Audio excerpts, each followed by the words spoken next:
चलिए आज कंपनी के कैसे कैसे काम होता है कंपनी में मेरा वो दिखाते हैं।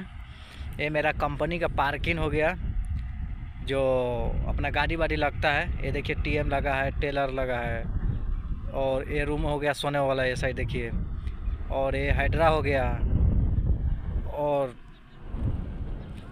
ये मेरा पार्किंग है देखिए, और ये फराना हो गया आगे देखिए लगा हुआ है,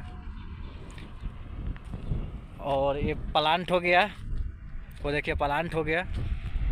और चलिए और बहुत कुछ दिखाएंगे कैसे काम होता है मेरा कंपनी में, कैसे हमारा लेबर लोग काम करते हैं, कितना कठिन से, वो सब दिखाते हैं। और मेरा अभी छुट्टी हो गया था इसलिए मैं वीडियो बना रहे हैं, और कंपनी के जितना काम हो रहा है कैसे क्या होता है वो आप लोग सब दिखाएंगे।